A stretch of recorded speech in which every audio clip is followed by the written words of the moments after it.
India साहब जी, रंजन जी, जमदार जी, मदन जी, सभी को सादर सवाल जोहार। साथियों, आज महावीर निकले गली नंबर 36 में गो टू इंडिया का मीटिंग रखा गया है।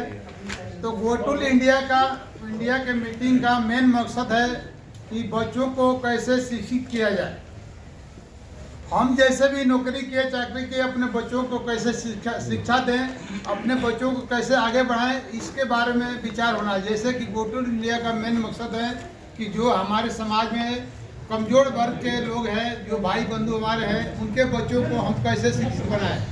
गो टू इंडिया का यही मकसद है कि हमारे समाज में कोई भी बच्चा या बच्ची अशिक्षित न रहे, उसको शिक्षित दिया जाए। उसके बाद रह गया, अभी हमारे आज भाई साहब क्वेश्चन किए थे कि IPS के, तो सभी क्षेत्र में गो टू इंडिया सभी क्षेत्र में काम कर रही है, सिविल सर्विस से लेकर के और बाकी छोटे पदों तक। लेकिन इनका मेन मकसद है कि कुछ बड़ा करके दिखाए, यानी कि हमारे समाज में IPS IAS नहीं है। डॉक्टर मिलेंगे, इंजीनियर मिलेंगे, वकील मिलेंगे, टीचर मिलेंगे, सब कुछ मिलेंगे, लेकिन हमारे समाज से अभी आज तक के डेट में कोई मतलब IAS IPS बहुत ही कम संख्या में।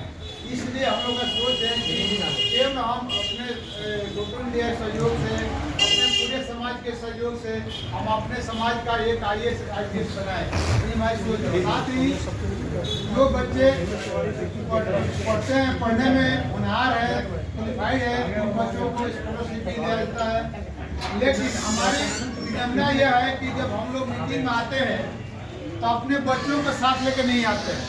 ये गो टू इंडिया बच्चों के ऊपर ही काम करती है, बच्चों की शिक्षा के ऊपर ही काम करती है। तो जब तक हमारे बच्चे ये नहीं जानेंगे कि गो टू क्या है, गो टू होता है पाठशाला। तो कहने का मतलब कि हम शिक्षा पर बातें कर रहे हैं, शिक्षा पर सब कुछ हो रहा है, जब हमारे बच्चे ही नहीं है तो हम लोग तो बुजुर्ग हो, हम लोग सुन के जाकर अपने बच्चों को बताते नहीं हैं।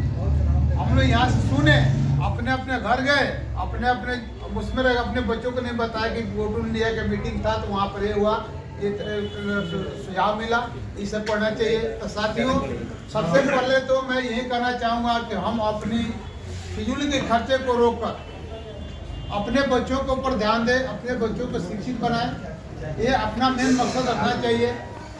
हम लोग ज़्यादातर मंदिरों में चाहे कहीं भी बहुत ज़्यादा दान छड़ देते हैं, उस चीज़ को आप लोग कंट्रोल कीजिए।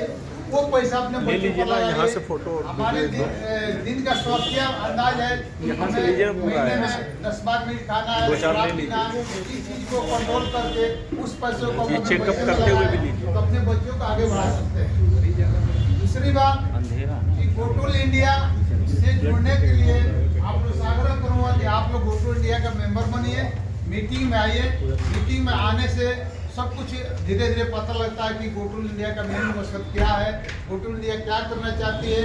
आज हमारे